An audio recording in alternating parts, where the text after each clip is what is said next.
Cooler days call for layers that last. And Quince is my go-to for quality essentials that feel cozy, look refined, and won't blow the budget. Think $50 Mongolian cashmere, premium denim that feels like a dream, and luxe outerwear you'll wear year after year. These are the pieces that become a fall uniform. Right now, I'm eyeing their wool coats. They look designer level, but cost a fraction of the price. And the quality, honestly, just as good, if not better. Because Quince partners with top-tier ethical factories and cuts out the middlemen, they deliver luxury quality at half the price of similar brands. It's the kind of wardrobe upgrade that feels smart, stylish, and effortless. Quince has become my one-stop shop, and not just for clothes, for the closet, for the kitchen, and even around the house. One of the reasons I love Quince is they have so much variety. Find your fall staples at Quince. Go to quince.com/ratchet for free shipping on your order and 365-day returns. Now available in Canada too. That's QUINCE.com/ratchet to get free shipping and 365-day returns. Quince.com/ratchet. Ladies and gentlemen, boys and girls, and those who don't identify as either, you are listening to Ratchet and Respectable.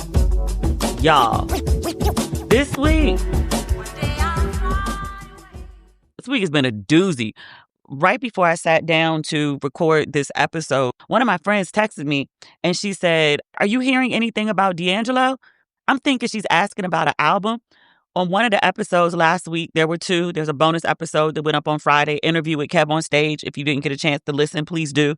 But I said on an episode last week, something about Mariah Carey's rollout. And I was like, it's trash. I haven't seen anything except this random magazine cover. That's the only way I knew there was an album. Why aren't they promoting the album? And many people have written in to say like they are promoting the album. Mariah is everywhere. And I was like, I haven't seen a peep of it. Even after, people talking to me about it online, like Mariah should be coming up in my algorithm. Nothing. I mean, I'm listening to the album on repeat. I've started singing along with songs. It's a good album, but I've seen no promo for it. So I'm thinking this is my friend trying to like bring me up to speed so we don't have a Mariah situation with the next D'Angelo album. I didn't think the man had passed away. So she asked me, I said, I'm not hearing anything.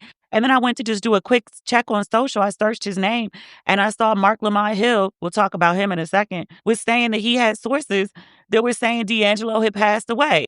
And I was like, passed away? Like my mind just could not process. 51 years old. He'd been battling pancreatic cancer for the last year. So sad. I hadn't heard a peep from him. People say no news is good news. I'm thinking he's, off doing whatever he does. Maybe he's working on new music. Maybe he's like, taking, naps during the day. I don't know. The man was minding his business and wasn't making any fuss. I'm thinking everything must be good. And man is battling for his life. And unfortunately, I screamed when the realization hit in. And I was like, oh my God, this must be how my mama felt when Teddy P went to glory. It's so sad. He and Angie Stone had a child together. Angie Stone passed away in that car accident earlier this year. But I looked it up. Their son is 28, 29. That poor, poor baby. I know he's a grown-ass man. And still, that poor baby. This is just awful. D'Angelo, not that I need to remind you, I just need to say some things out loud. I loved him before he was half naked. Like, I loved him at Brown Sugar. My grandmother played the organ and the piano. And D'Angelo's chords reminded me of my grandmother. He's very church raised. I think he's like Pentecostal black, which is like, extra black. Just so soulful. Like he ties up religion and soul and ecstasy, similar to Marvin Gaye, different delivery. I went to live in London my senior year of college. We had internet, but it was largely for like sending emails. I don't know if YouTube existed. If it was, I didn't know about it. Getting pop culture from America was difficult. So like when I came back, everyone was like, D'Angelo, D'Angelo, D'Angelo, D'Angelo, D'Angelo, like going crazy. And I was like, oh, the new album? And they were like, the new album, the video. I sat around watching BET, waiting for the video to come on. It didn't take that long because the stations were playing it like on a damn loop by then. But that camera was all zoomed in. And then it kept zooming out, and it just got lower and lower and lower. I said, how low is it going to go? However low it went, I wasn't going to look away. I wanted to see everything that he wanted me to see. It stopped. I think it was beyond the point of decency, but before it got explicit. Those were glorious visuals. Visuals before we knew to call them visuals. That was a visual. That was also a huge turning point that, like, his version fucked up his life. He said people started treating him like a piece of meat, and he was like, hey, like, I sing and I produce, I write this beautiful music, and all y'all care about is like my abs and my titties. We were wrong. We were wrong. I cared about the face too. Those lips. I dated a guy for a while just because he had lips like D'Angelo. I mean, his face was also a work of art. I should have been nicer to him, I think. Another story for another day. I think he's still single. But yeah, D'Angelo, man. Really Love is one of my favorite songs. I think it's on the last album, D'Angelo Vanguard. Really Love is one of the most beautiful songs I've ever heard. I want to say there was like a mixtape like years before the album, because, you know, he'd like to take a long break between albums and, like, you know, get his ish together or try. It's one of the most beautiful songs. It's up there with like anything in the Stevie Wonder catalog. It's like Songs in the Key of Life level beautiful. Man, I need somebody to like immediately round up Allen Iverson and Andre 3000, bubble wrap them, put them in a safe space with purified air and the best health care technologically available and that money can buy. Preserve these two. I can't take another blow right now. May his memory be a blessing to those who loved him, who loved his music, and certainly that baby. 28, that's just, that's so much. Not death. I don't want to speak that over. The next thing I need to talk about. If you follow me online, and I know lots of people that listen to the podcast are like, girl, no, I just listen to the podcast. That's fine. I put out a call to prayer last week. I got a text from one of my friends. She's from New York. Her mama's in New York. She was in LA. She lives in LA. She texted me from a plane that she was headed to New York. Her mom was in the hospital and she was freaking the fuck out. Years ago, I used to do this event called Legends to Be. It was based off Oprah's Legends Ball. I used to watch Legends Ball at least once a week for about like a decade. Watch it on YouTube. And I was like, oh my God, like I want to go to a Legends Ball. But until then, me and my friend started doing these dinners/award shows called Legends to Be. I think Nikki Mars was one of the honorees. We took over this whole supper club. I think it was Lola's Supper Club in Soho in New York. Maybe like 100 people in the room, 3 honorees. I really think Nikki was one of the honorees. It's women only until 10 o'clock, at which point men are allowed to come for like, quote unquote, the after party. The men go home, they put on their fine wares, they put on their smell goods and their hard bottom shoes, and they show up. By the time the men get there, we probably have like 30 more minutes left of the ceremony. So the men come in, they see all the women all together, and they try to come into the space where the women are, as opposed to like staying at the bar to wait. And I think I'd send somebody over to tell them to wait. The men was too eager to get to the women. Nikki's mom recognizes the situation that the men are coming and they're interrupting women's ceremony, and all the women haven't gotten the award. We haven't finished communing yet. So Mama Mars, I don't even know how tall she is. She's bite-sized, right? But she also like a mom, a Latino mom. It's kind of the same thing as a black mom, just add some Spanish. Mama Mars goes and corrals the men and like backs them up the stairs and tells them to like stay put, basically until she tells them that they can come down. It was like all these men. And they were like, yes, ma'am. Okay, ma'am. And then went and stayed quietly at the bar as to let the women finish. So afterward, I go and congratulate Nikki, and then I meet her mom, and like I dubbed her Mama Mars. And Nikki's last name is Marzon. Everybody calls her Nikki Mars, Mama Mars. It just made sense. Mama Mars became like this maternal figure. I felt very special. I thought it was to me, and then like basically it was to everyone, because, you know, that's what moms do. So this is who is in the hospital. Her daughter is hitting me from the plane, freaking the fuck out for obvious reasons. She was like, yeah, I can't even sit down. I'm pacing up and down. I'm just trying to get back to New York. And I'm just like, oh my God, this is my worst fear come true, is me going bopping around somewhere on the other side of the country, on the other side of the earth, and getting a call that I need to rush back home because one of my parents are sick. And now it's happening to like one of my friends. It's like I'm living it secondhand. And worse, I don't know who sent her this. Somebody was at the hospital with mom. I don't know who, but they sent Nikki a picture of her mom in a hospital bed with all the tubes in her. And I don't know if you've ever had a situation with your parents where they've been ill, they've been in the hospital, but when you walk in and you see your parent basically being helped alive, it's devastating. This ain't my mama. Nikki forwarded me the picture. I lost it. So I can't even imagine like it being her actual mama. So I'm like, what do you need? What can I do? How can I help? Because you trapped on a plane for 5.5 hours from the West Coast. She was like, can you just like pray? Can you just get like as many people as humanly possible to pray for my mom? Whatever she asked of me, I was going to figure out how to do. There's something so, I don't know the word. Prayer to me is hope. She needed hope. She needed covering. She needed God's covering over her mom, like restore her mom, like just do something. Please, please, please, please, please do something. I didn't say this to her, and I can say this now because mama is in a much better place. The unspoken part of you get the call when you're on the other side or wherever and you're trying to get home to your family is get home to be with them. Yes, but also get home before they go. Every minute counts. The idea of a clock ticking on the final hours, minutes of the life of someone you care about is devastating. Nikki did make it back. Her mom had some difficult days. I'm choosing my words carefully for the obvious reasons that this ain't my story, but she asked me to ask people to pray for her mother. 1,000 or so people responded in the comment section. A bunch of people sent me audio of them praying, which I forwarded to Nikki, which she played for her mother. She was sitting in the hospital reading through all the comments of people praying for her and her mother. Mom is awake. She's doing much better. She is on the road to recovery, which is a blessing. I was really, really, really, really, really. I think Nikki's also an only child too. She's really, really close to her mom, kind of like I am with mom. It's been a hard few days, but thank you to the folks on social who also listen to the podcast. Like, thank you for praying. I'm obviously like not giving you all the details because they're not mine to give. I want to respect Nikki and her mom's privacy, but also just give you an update because folks did pray. And I do believe prayer changes things. Prayer, good doctors, good nurses, good insurance, all of these things matter. Thank you. I've been going through it. I done cried.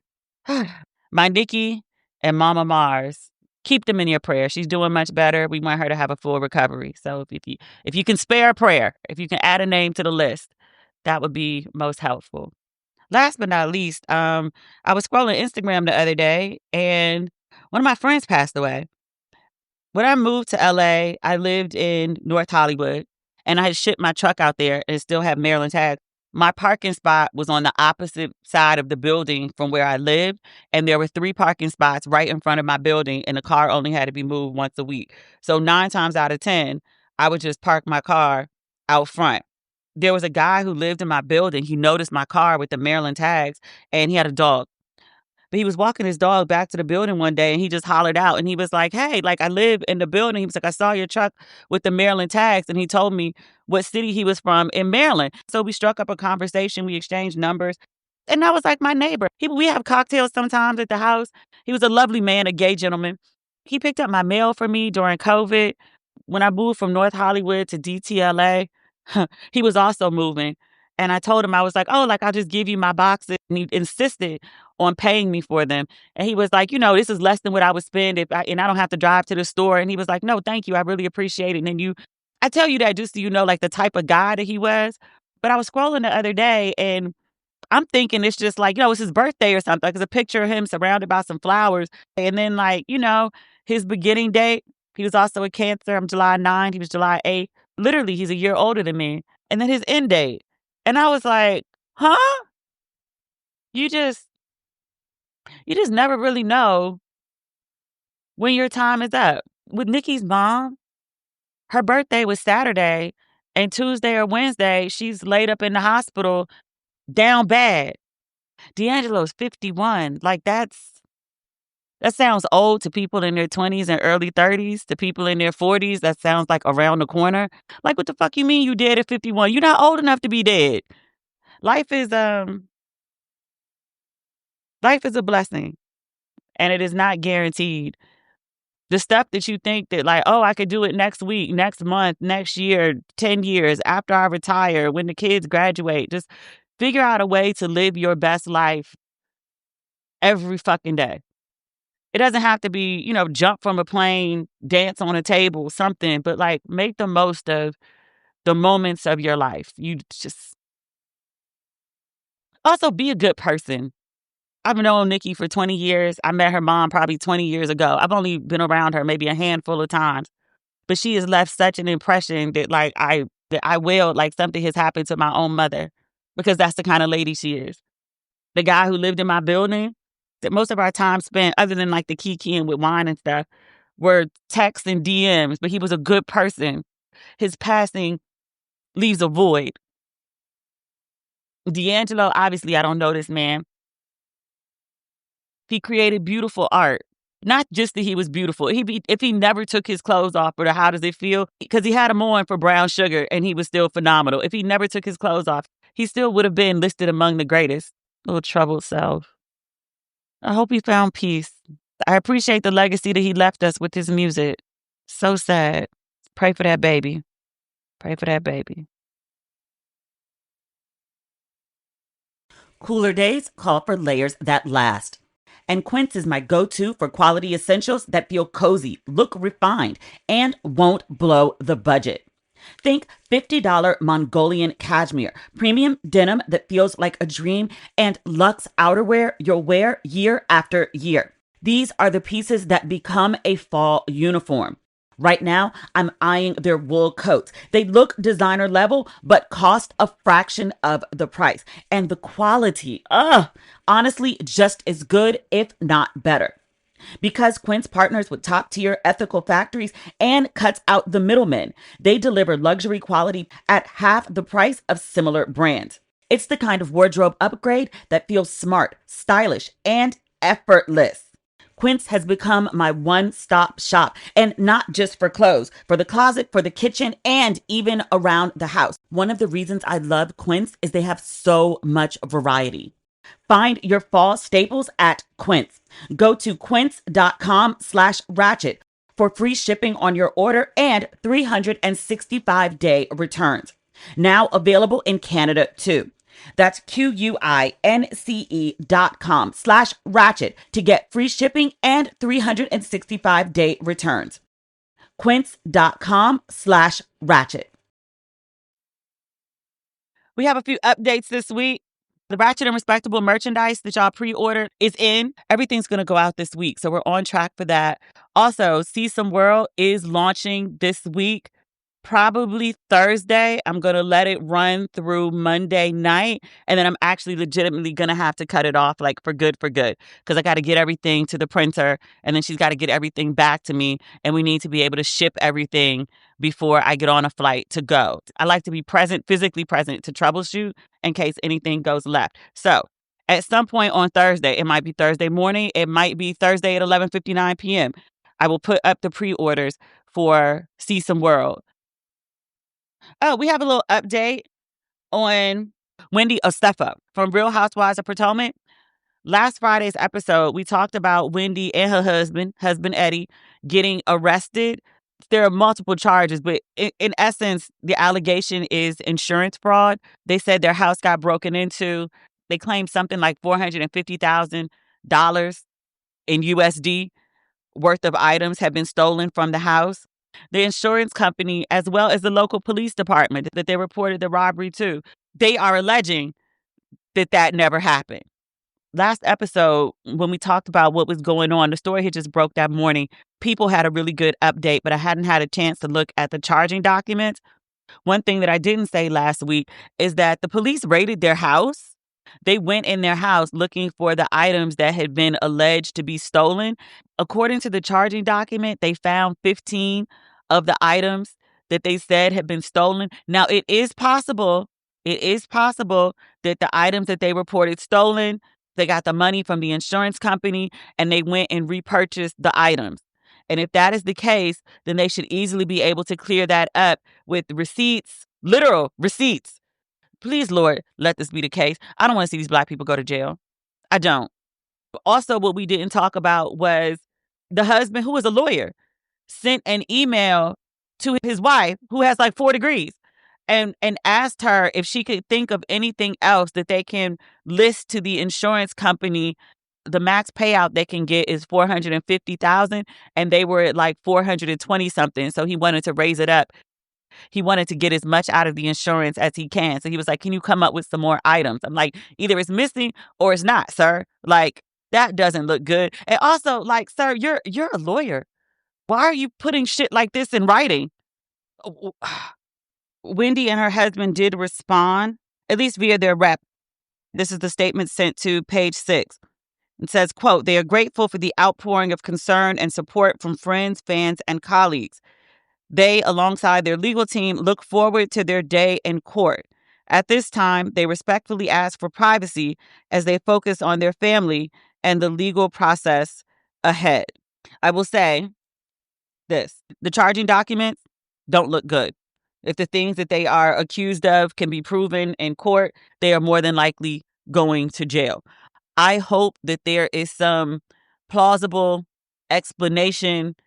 I want to say I hope that this is all some sort of big misunderstanding. Hear me out.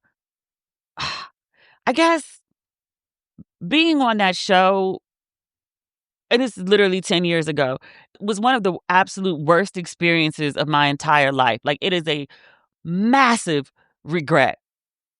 I don't think I've ever really heard anybody who's been on reality TV like accurately talk about the shit that goes on behind the scenes, and like the struggle to be authentic and then also meet expectations. If what is being alleged that Wendy and her husband did, if this is accurate, it's not far-fetched to me how someone could be desperate enough to do something like that to keep their image. And by which I mean, you've poorly managed the funds that you actually did have in order to keep an image on TV, and you do something desperate to keep your shit that you legitimately worked hard for. It's like you dug yourself in a hole that you can't get out of. It's hard to explain, and I don't like explaining it. I hate talking about this shit, but just something in me has a weird empathy for her that I probably wouldn't extend to other people. Even if none of this shit is true, just being a Black woman, accomplished, with common sense on a reality show, it doesn't mesh. Like, you can't, it's like trying to serve two masters, and trying to do it drives you literally insane.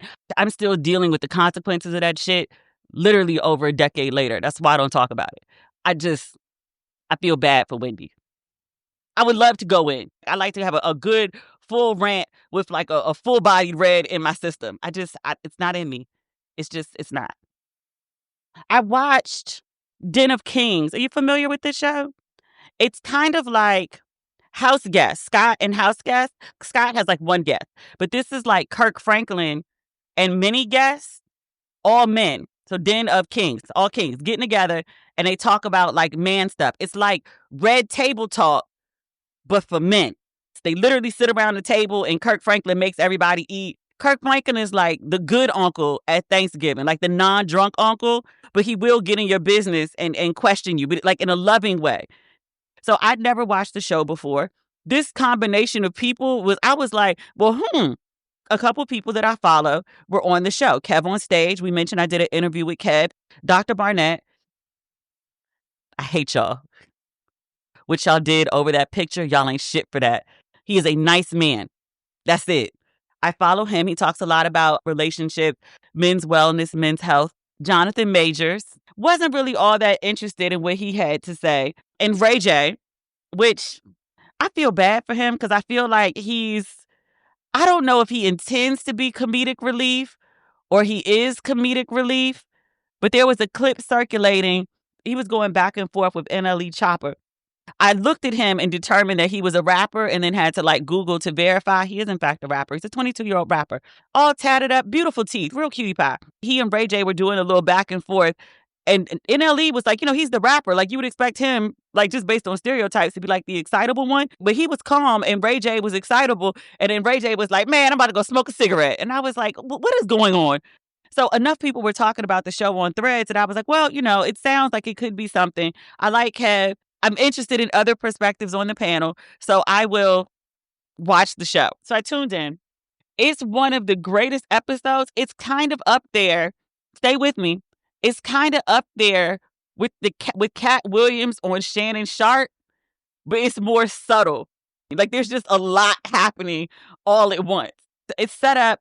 I'm going to go ahead and guess it's a studio, but it's to look like Kirk Franklin's kitchen.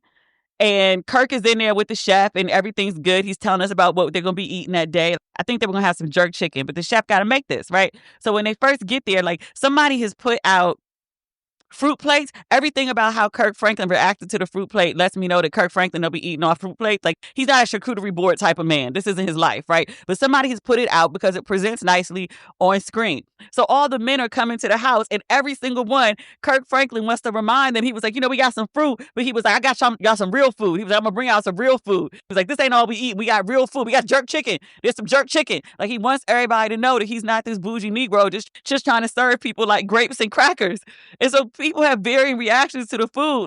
I think Dr. Barnett is like the second person that comes in, and Kirk does the whole explanation again. And he was like, we have real food coming. Like this is not just fruit and crackers. Like we have real food.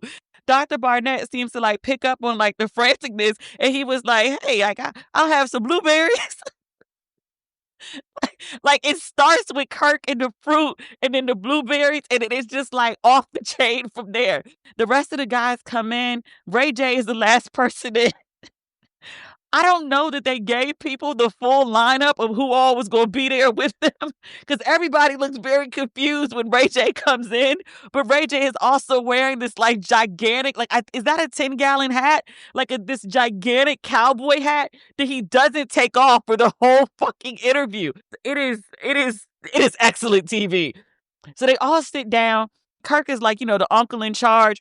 So he wants to lead a conversation about, space for just men to be vulnerable and happy.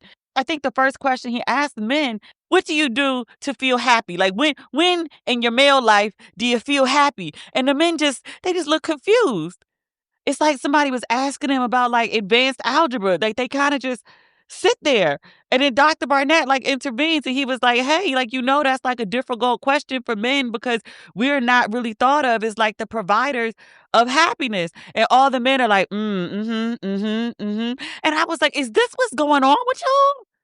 I think everybody kind of agreed like the only time they're really happy is either when they're doing nothing and that no one's asking things from them. They were like, as men, we're always expected to protect or provide. Our worth is in our doing. Like we always have to be doing something, proving something. So when we don't have to be doing or proving, like we could just be like doing nothing, is when they're happy. And I was like, is this what's going on? Some of the answers were like so basic. Like Kevin Frederick, he was like, as a family, we go to the movies a lot. And he said walking out the theater, from the theater to the car and recapping the movie with his family, he was like, that's one of my happiest moments. And I was like, oh, you've accomplished all the professional, the big wedding extravaganza. All those were great things. But like the things that give him true joy, a walk to the car with the family, talking about the movie. Ray J said he needs help. And I'm not saying that in like a funny kind of way. He's walking far down the path that Kanye was walking down. He needs professional intervention, perhaps medication. I say this as someone not qualified to diagnose anybody, but like I also have common sense. You can see that he needs some real help. Ray J said that he takes care of a lot of people, like his kids, yes, I guess his entourage or family or whoever. He's like, I got to pay for everybody's hotel room. And then he was like, I just go sleep in the car. And I thought he was joking at first, and then I realized he wasn't. And I was like, far be it from me to tell someone when and how they experience happiness when they feel it. But also at the same time, I was just very like shocked by some of the answers. Ray J had a meltdown early on in the episode, and it was another one of those things. And I was like, is he being the comedic relief? Because like that's always been his role. Like he's just kind of like, oh, haha, like not taken seriously. But when Kirk Franklin was introducing NLE Choppa and Ray J, we referred to Ray J as something that made him sound like a very young man. Kirk Franklin is 55. Ray J is 44. Like, I mean, he's 10 years younger than him, but like Kev is 40 something Dr. Barnett is 40-something. Jonathan Majors is almost 10 years younger than Ray J. I don't think he talked about Jonathan Majors as a young man, but something about Ray J just comes across as very childlike, childish, maybe is the better word. So I couldn't figure out if he was being serious. So everyone had been talking around the table. They've been answering questions. Ray J hadn't really said too much. But Kirk Franklin specifically asked Ray J to, answer a question. And Ray J starts cursing.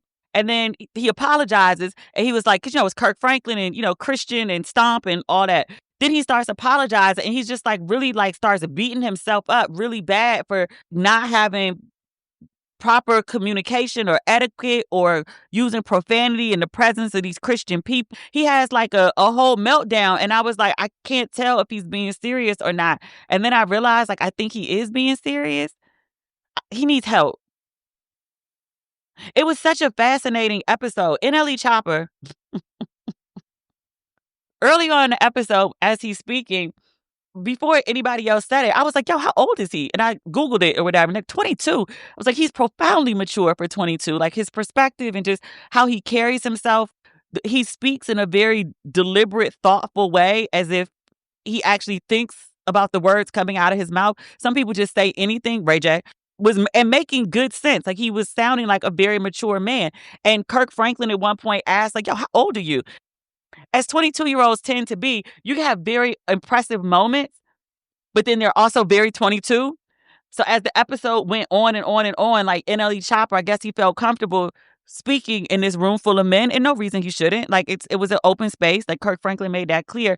But he was trying to tell like men in their 30s and 40s and even 50s, like Kirk Franklin, about how to handle things in their life. And everybody was being like very in the way that you are with 20 somethings. Like you want them to express themselves. You want them to have bold ideas and big visions and theories. And there's something very good about that age and that you really just haven't lived enough for life to like knock you down so many ways. You still have a lot of resilience. People always talk about the resilience of children. You still have some of that at 20 something. It's a very beautiful thing. And you don't want to like put a lid on it. You don't want to contain it. But he also just didn't know when to shut the fuck up and listen. But everybody's trying to be very respectful, except Ray J. Somebody needed to say it. But then Ray J speaks up, basically questions him, and, he's doing that 22, I know all the answers type shit. And Ray J gets upset and was like, I need a cigarette. And I was like, somebody need to say it. Ray J serves good purpose in some instances. There's another time in the show, and this was heartbreaking. Kev's brother passed away. Kev is crying. He is experiencing deep grief. Like, I started crying. Here I am. Like, I just got word that my friend in LA had passed away. My friend's mother is still at the hospital. I have all of this on my head. And I'm like, yo, this man is crashing out. Like, someone hug this man. You know how men be weird about, touch and affection. I was like, I don't expect NLE, but Jonathan Majors is right there. He seems like a sensitive man. Dr. Barnett, Kirk Franklin is right there. You're a God-fearing spiritual man. Someone go hug this man. Of all people, Ray J. Ray J got up to comfort him. Except it's Ray J. And Ray J he tried. His heart was in the right place. He went and you got to go to Kev on Stage Instagram and watch the video clip. I could laugh about it because Kevin laughed about it. And then like 5,000 people in the comments also laughed about it. Ray J went over to Kev. He slapped the fuck out that man's back. Like if somebody was choking in a restaurant, you trying to move whatever they choking on out the way. Like you trying to make them cough or something. He slapped the shit out of Kevin. And Kevin was like deep in grief. I mean, there are tears. His voice is cracking. And after Ray J slapped him, he like sat up straighter. His voice started wavering. Ray J stood next to him like an usher. Like just, in case he needed something else. And then Kevin reached out his hand and was like, thank you, Ray J. And they shook hands. It's bizarre television. I implore you to watch this episode. Oh my God, I have my glasses on when I'm recording. I had to take them off. Tears of laughter are literally falling from my eyes. Oh my God. That man was really on the brink of like going full sobs of grief. And Ray J to the rescue. There's good in him. Ray J got a lot of problems, but there's good in him. I can't fully write him off. There's good in him. I implore you to watch this episode. Den of Kings. It's on YouTube. Oh, NLE Chopper. Okay. So the first part of the interview, he sounds very mature. I'd heard his name before. I didn't know his music. I wasn't familiar with him. But after listening to the first part of the conversation, he sounds very insightful. He sounds very mature. And I was like, hey, D, you know what? You were wrong. You know better than to judge a book by its cover. You shouldn't have thought that this young man is just like, some YN. But there's clearly more to him than that. So I was like, you know what? Let me go listen to some of his music and acquaint myself with who he is. Like, he's had a great introduction on the show. He had like the 22-year-old crash out, but like as far as, of all the possible stupid things 22-year-olds could do or say, it wasn't that bad. It's just like he was just talking too much. Let's go look up some of his music. So I went onto YouTube and I found one of his songs. I was prepared for anything. I grew up on Luke music, Ice-T, Slick Rick, literally as a child. Okay. Later in life, I get some Trina and some Foxy and some Little Kim into my life. I have heard filth. I am familiar with filth. I am comfortable with filth. Ratchet and respectable. I was like, this young man, I stopped calling him a young nigga. I said, this young man, nothing is going to shock me. So the verse starts and he says something, he got BD energy. And if you don't believe him, then you could come feel for yourself. I said, oh, okay, little daddy talking his shit. All right, all right, all right. As the verse went on, I don't think I made it through the first verse. It just got filthier and filthier. And I was like, I mean, these are things that baby people do, but you don't talk about it. Oh my goodness. And then he said something about he likes to eat ass until he has pink eye. And I said, that's enough. That's enough. That's enough. The auntie has had enough. This is young people music. And I was like, I'm over twice that man's age. This is not music made for me. Auntie don't like this music. This is too much. It was NLE Choppa and Sexy Red. And I like Sexy Red. Ooh, baby, I love you back. I love that shit. She performed at the BET Awards, and I was there with my manager, who was a very respectable man. And I stood up and started singing along. He tried to snatch me down. He's like, this ain't on brand. He was disgusted. He was genuinely disgusted. In good Black news, we don't have a bunch of stuff this week. Nia Long is the new face of Estee Lauder, and she's on the cover of the Cut magazine. Really, really, really good interview. Nia Long and Tracy Ellis Ross, if there were like guiding lights, shooting stars for Ratchet and Respectable, or just for like iconic people in my life, Lisa Nicole Carson is another one. I just kind of have loved everything about them since the first time I saw them. Like just the way they dress, the way they carry themselves, the way they do their hair, like just everything about them I think is like just absolutely magical. And this interview with The Cut captures Nia Long so well. Not so much the initial picture. The first picture that they use, I think that's the one that's on the cover. And I was like, Nia Long doesn't look like that. I mean, she's a woman of a certain age, like she's over 50.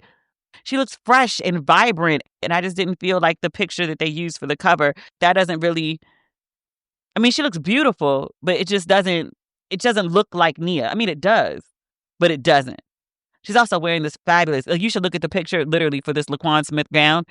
It's not crochet and it's not fishnet. It's closer to fishnet than it is to crochet. Let's go with fishnet. There's diamonds all over it. That's the important part. It's stunning. Nia's stunning. I don't like her. I feel like maybe it's harsh light. The other images of her, like she's pristine as always. I don't know. But it's a really good read. I knew we were going to talk about this, but I was going to talk about another piece of the article. But as I'm like scrolling, she's talking about, like literally the article begins, I don't think there's ever been a time in my life where I'm willing to give up my life to be someone's wife or girlfriend. Ever. Period. The writer editorializes that Nia is giving her a masterclass in how to balance the roles womanhood demands. She rejects the idea that we have to choose between love and work. She says, quote, I don't care how difficult the journey has been. I think you can have both. I never wanted to wake up in my 30s or 50s and say, well, what is the value of my life? I think because we've been talking about so much death this episode. What is the value of my life resonates with me right now. No, it's not the cover. The cover is her in like the brown Fonzie outfit. That looks like the Nia Long that I picture in my head. This other picture that starts the article, it doesn't do it for me. And I say that as someone who like loves Nia. She's like, a Hollywood darling and has been for like 30 years. She's talking about her platonic, because it's a married man, relationship with Lorenz Tate. Wait, where's the part about why we're doing this article? Like the nut graph. She's currently writing her memoir. Who's writing that? Because she's not writing it. She's ghosting it. Huh. She's stepping into the role of Estee Lauder's first brand ambassador for North America. They've never had a brand ambassador for North America? And the first one's a black girl? And then they talk about her playing a matriarch on screen. I saw this online and I thought it was one of those like little AI creations. I didn't know it was for real. Nia Long is playing Katherine Jackson in the Michael Jackson biopic. I didn't know that was for real, for real. I really thought that was like some AI. It was like Nia Long was the mom, and then Halle Bailey was she LaToya? Or was she Janet? I don't remember. This is a really good comprehensive on Nia Long. Talks about the best man, talks about Love Jones, talks about balancing work and love, talks about her ex, the basketball coach, the one who infamously cheated on her. They are not back together, but they are co-parenting. There's literally a section called on co-parenting. She said, this summer, I traveled with my youngest son and my ex. We had a great time. She says, quote, it was really beautiful because we had, quote, a very public journey. That's how she refers to that whole scandal.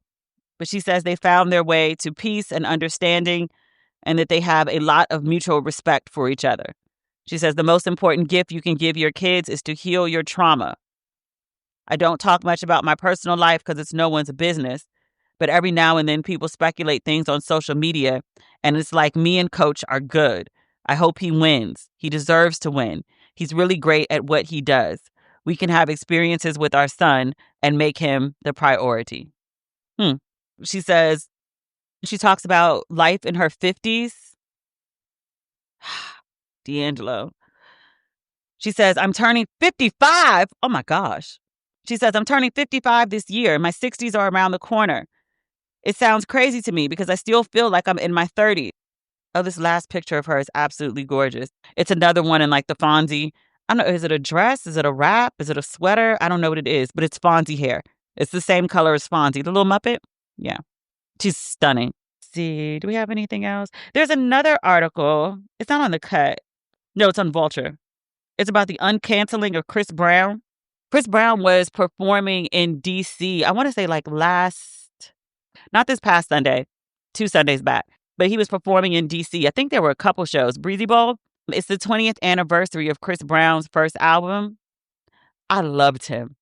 Like when he was dating Rihanna, like I loved them as a couple. I loved them individually. Like I loved Chris Brown. Like I just thought he was just everything. And then things happened. I still didn't stop loving him. It happened, and I had a picture of Chris Brown on my wall, and somebody in my office, I'm still working at Essence, took it down and put it face down on my desk. And I put it back up because I was like, the fuck? And then my boss, like literally the EIC of Essence at the time, came by and was like, Demetria, what? No! And like snatched it down off the wall. And then we had to have like a whole office conversation about how we cannot support men who are abusive to Black women. And I was like, I mean, I know, I feel you, I know. And it's Chris Brown, no. Over time, I evolved. I say evolved because I think I have the more correct stance now. If Chris Brown and Rihanna, if that was a one-off incident when he was still a teenager, he's a grown man in his 30s now. It could be he made a poor decision. He had a awful night and he's self-corrected. He has become a better person and we could all move on. That is not the story of Chris Brown. People say Chris Brown is canceled, but is he really? He has a Spotify monthly listener count at nearly 60 million in the same park as Beyonce. They talk about his fans and how they position him as, quote, a young Black small town Southern man beset by accusations that he is dangerous and still paying for ancient sins committed before he could legally drink. Here is someone who has had industry powers conspiring against him. And then they go on to talk about like, yeah, okay, like there are people who talk about like basically uncancel Breezy, but they're like, he has what they refer to an omnipresence in hip-hop radio, even as people describe him as radioactive. It said Breezy Bowl's 50-plus song set list doesn't even cover half of his still growing collection of Billboard Hot 100 entries. He has collaborated with damn near everybody. They make a long list. Their conclusion is, can someone this in demand really be that reviled? The article asks a question. It doesn't endorse him one way or another. They do also point out that Chris Brown, currently, as of today, is facing a possible sentence of more than 16 years on multiple criminal charges in the UK. They do note he's pleaded not guilty to all the charges. I'm reading the article and I don't know which incident they're referring to. So there are two incidents that he's had recently. One is a case in London where he got into a club brawl and allegedly assaulted a music producer. And then there was another incident earlier this year in May in Manchester where he's charged with bodily harm with intent, and he spent nearly a week in custody. Okay, that's the one that he faces the possible 16 years for. He's violent, and not just towards women. If R. Kelly comes on the radio, I turn it off. If Chris Brown comes on, I don't make the same effort. At the same time, though, people were like, do you want to just get tickets to go to Breezy Bowl? It'll be so much fun. I was like, I'm good. I just don't have the same enthusiasm for his music or his performances. I saw him perform once years ago during the Rihanna era. She was like a hologram on stage. It was amazing. I have seen the videos of him flying around over the arena. I actually would like to see it. The videos are enough for me, though. I just can't financially support Chris Brown. I'm not telling you how to spend your money. I'm just I can't. My line is drawn. I don't hate him. I don't wish him ill will. I do wish he would get some help because he's had several violent incidents over the years. It's he needs help. He and Ray J, help. I hope he doesn't end up in jail for 16 years. I think he's an immensely talented young man. I hope he can get his shit together. Is there anything else we need to talk about? Oh, I have Duchess the Meghan Markle on this list. She's been attending events. The last one I saw was World Mental Health Day. She was with Harry in all black. She's beautiful. She's so beautiful. There was another event, though. She was wearing all white. I think it was a fashion show. I don't know which fashion show it was. She was leaving and she was doing this catwalk kind of walk. And I was like, bitch, you better walk, Megan. You better walk. And the comments were like, why is she walking like that? She thinks so highly of herself. She's a narcissist. She's so conceited, blah, blah, blah. I love how bad she be pissing off these white ladies. I really do. Not all of them, but the good racist ones, just her existence drives them up a wall. And I was like, you better exist, bitch. You better exist. And she don't be saying that. The lady likes to get on Netflix and cook her food, put little flowers and everything, but cook in the good pots and go out in her garden and get some herbs, some flowers, some honey. She just minds her business and loves her man, looks beautiful, releases the fabric on him. She does fashion diplomacy so well. Ugh.